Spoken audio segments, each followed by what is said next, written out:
Okay, hello everyone. Welcome back to my Euros coverage. Today I'll be doing something very interesting.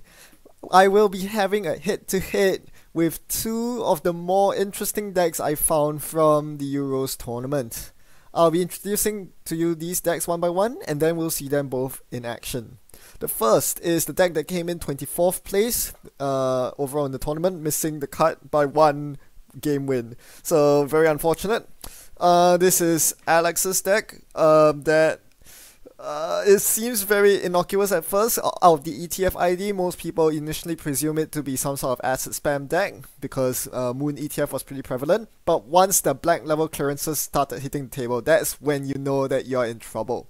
And indeed, of the 10 games Alex played, 7 of them were wins and all of them were flatlines. In fact, it is notorious for being pretty much the only deck I've known in existence that has featured meat, net, and brain damage flatlines in the span of a single tournament. That's an amazing accomplishment in a single deck of 49 cards. So you can read his deck write-up for more details on how he accomplishes this, but yes, the Edge of Worlds and the black levels have something to do with it. Yeah, this is a very crazy deck, and it seems super janky, but I know all of you viewers here love jank, and this is something you really should try out. It's quite something of a deck. You have to try it out for yourself. I won't say anymore, but you'll get to see it in action later on in the playthrough. This deck will be played by my opponent. The deck that I'll be facing off against my opponent with is the Swiss Kentenma. This is a deck that QVM showed me in the lead up to Euros, and I decided to keep it under wraps until Euros was done and over with. While it did not perform like stellarly, I think the best pilot came in at 40th place. It was still a pretty commendable deck considering that it's not out of the typical Andromeda that you see criminals typically run in terms of identity. You start with Kentenma, which gives you 2 extra influence, and that allows you to play things like 3 indexing, which that is the first thing you notice about this deck. It actually arguably packs just as much, if not more, R&D pressure than HQ, thereby punishing low ice decks. If they only ice HQ against criminal instinctively, they are going to be severely punished with a Mobius or an indexing to the face. Bonus points if you have Temujin contract up at the same time while doing indexings and Mobius runs. It's pretty phenomenal at capitalizing on early game weaknesses. Now, I'm not running the exact same deck list as the Swiss are. I've swapped out a bit of the tech cards. They have Film Critic and Scrubber in as generic tech cards. I swapped them out for Employee Strikes in this current Earth Scion meta because Ag Infusion is a big problem for criminals. Employee Strike is rather necessary to deal with that. Also, the security testings have been swapped to Aeneas Informants since Earth Scion is out. That's something I think might be worth testing. I'm not sure if it's a good swap out, but this is something we'll be testing out. So, I won't hold you back anymore. What you've been waiting for is about to come up. Let's see how these decks do against each other.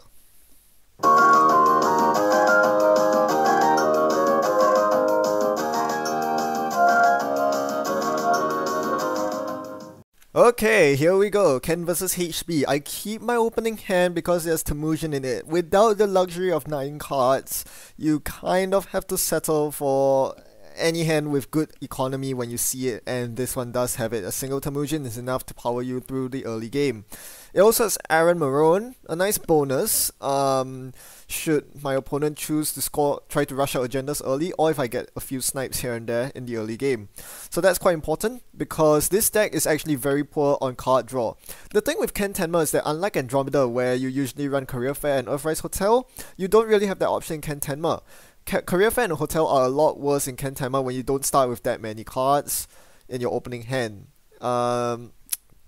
So the chances of you landing the Career Fair Hotel combo are a lot less, which consequently makes Hotel a lot worse in Ken.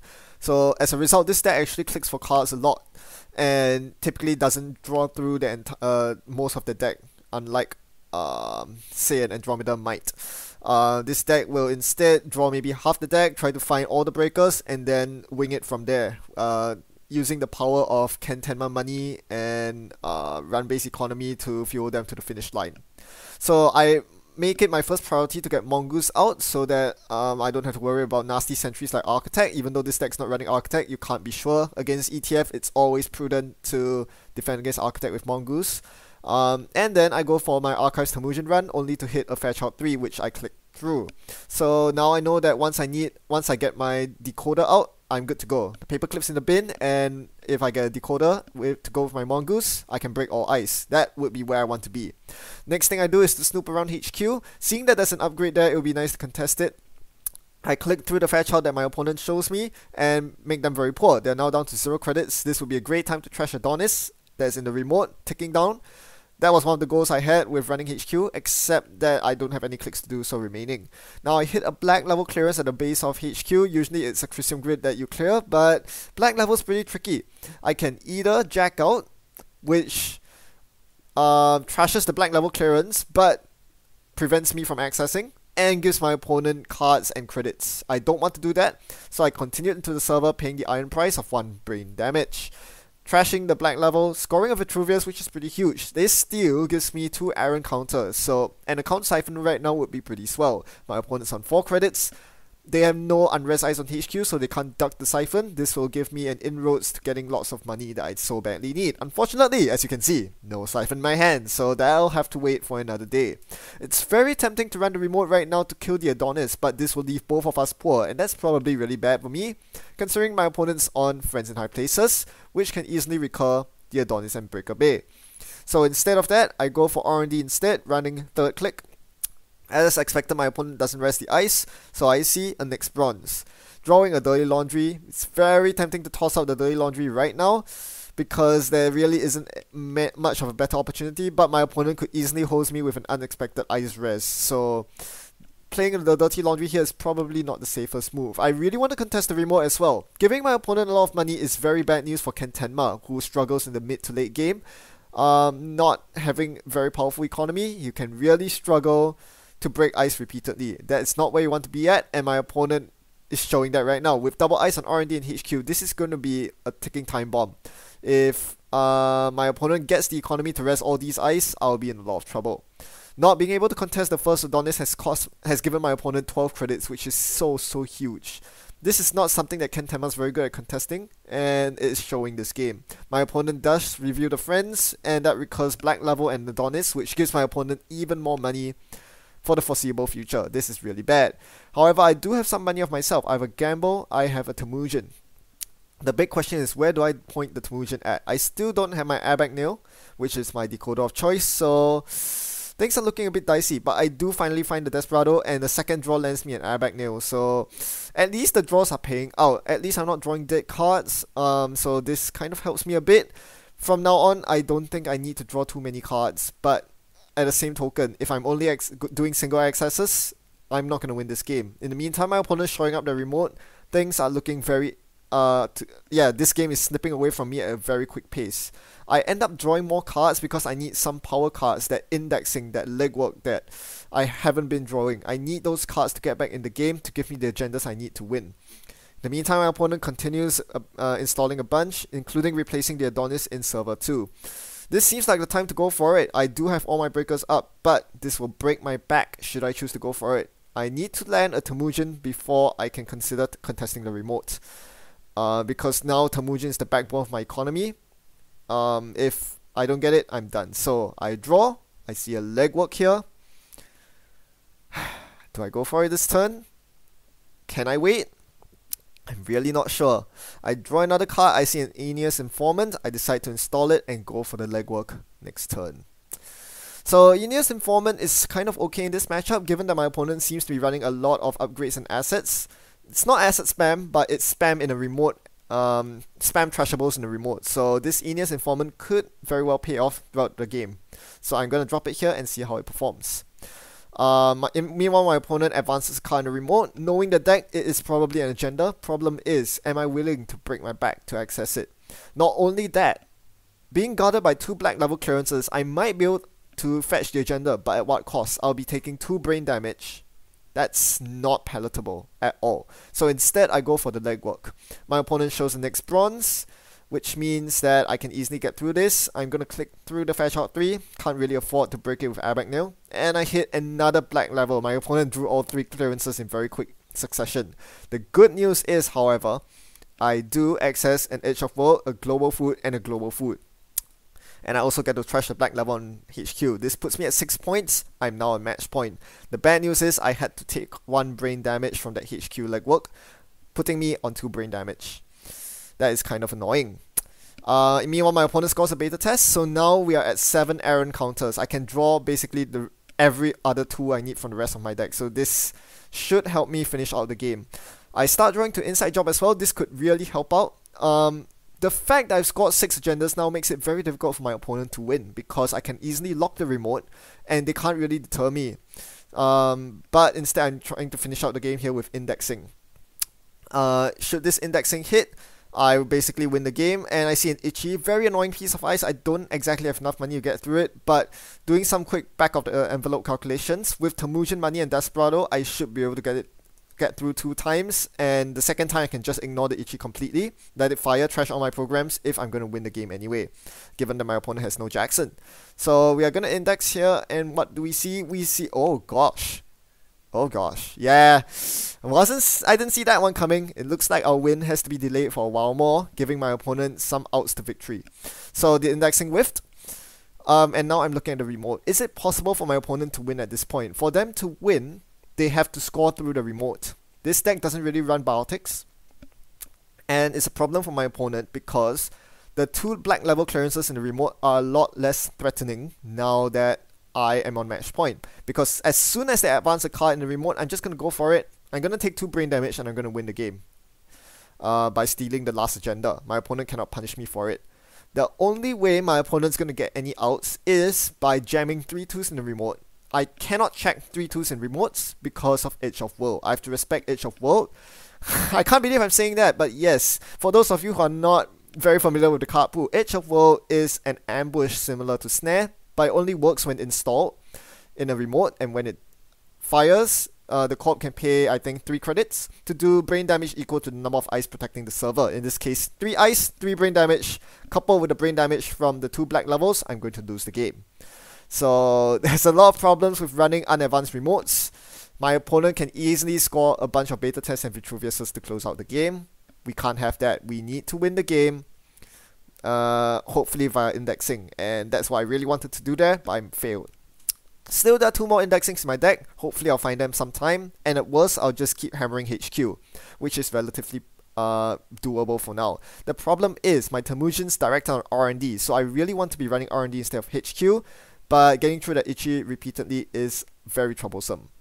So as you see, I'm expanding my errand counters here to give me more options. I have the legwork available, but given that I swept my opponent's hand and stole 2 global foods the last legwork, I don't think this is the time to legwork. If my opponent draws a bunch in any upcoming turn, oh never mind. I choose legwork anyway, because I really wanted to make sure that my opponent had no access to agendas at all. I knew Jackson wasn't coming up on R&D, so if I could clear my opponent's hand right now, that would be good. I see an Eve campaign that gets triggers Aeneas, another Eve campaign triggers Aeneas again, and Adonis.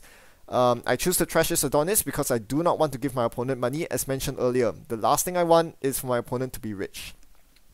If they're rich, they can rest a lot of ice, and that's a big problem for me.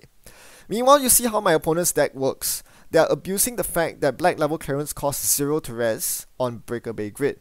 The 4 to res is a huge problem for, it's one of the big downsides of black level, because paying 4 to deal 1 brain damage is not that good. But when you have it on tap with Breaker Bay and Friends in High Places, what you get is an insane combo that basically seals off the remote server unless your opponent's on match point. So it's a very powerful strategy that my opponent's deck employs, and there's not really much I can do about it.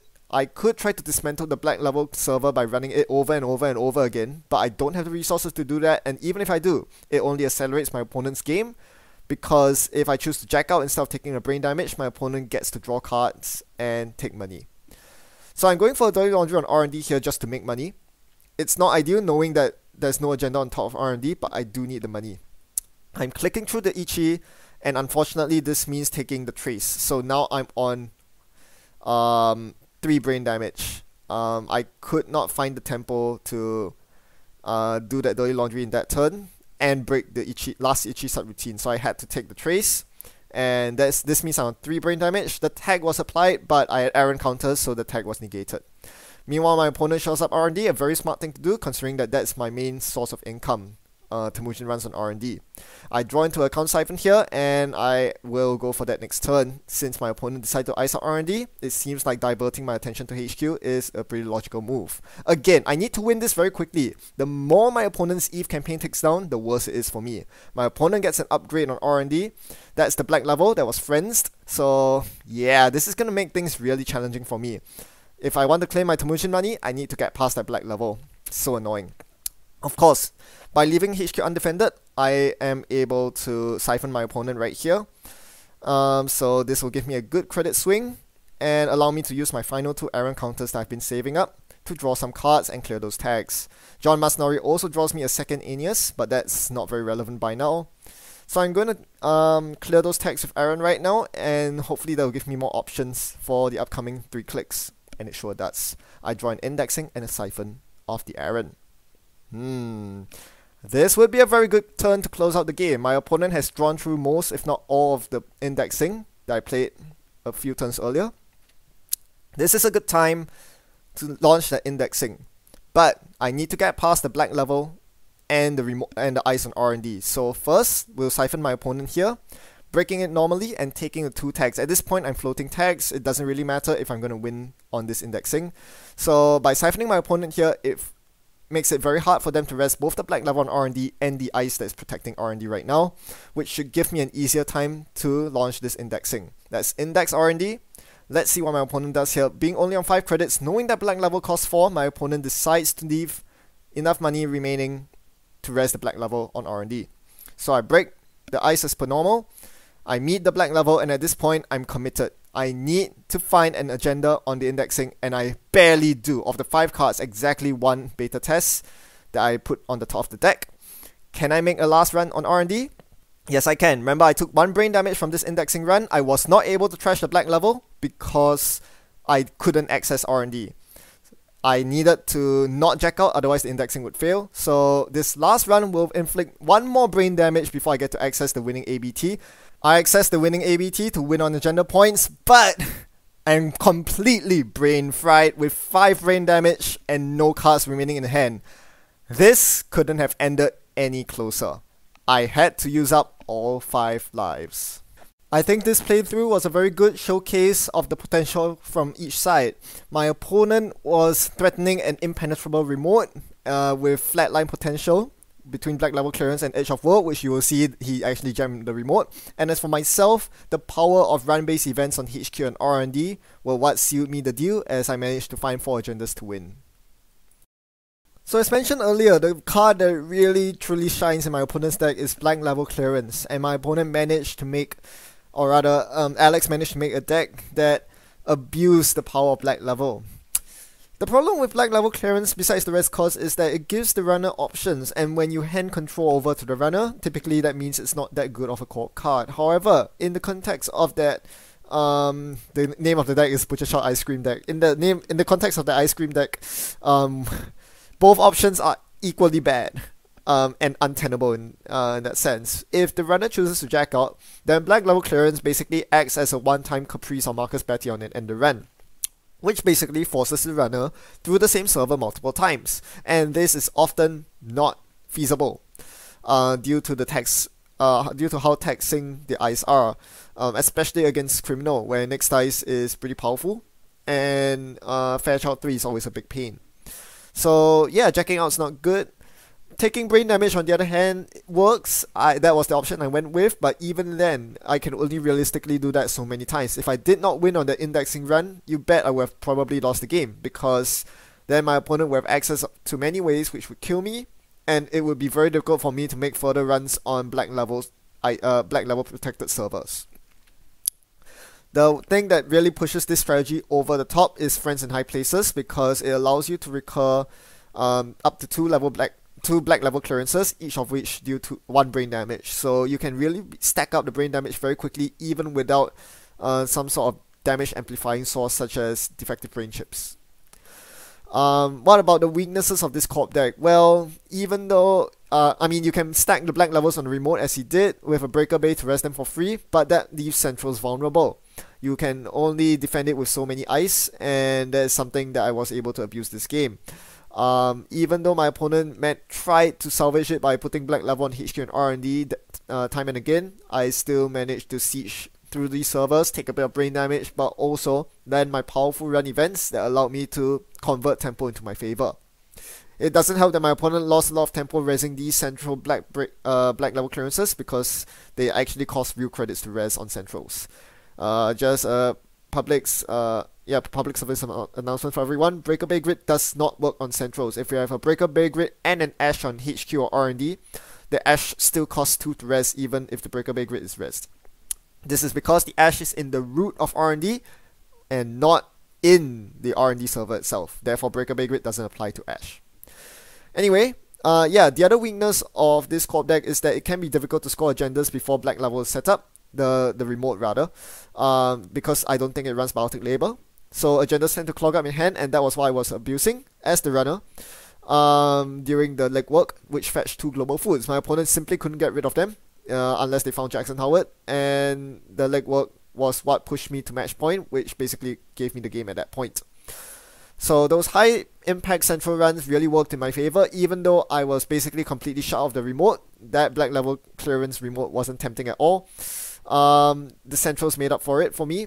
Unfortunately, I still had to get past a couple of problems. The taxing ice was really problematic, as if the Bioroids weren't bad enough that Itchy was causing so many problems for my Mongoose.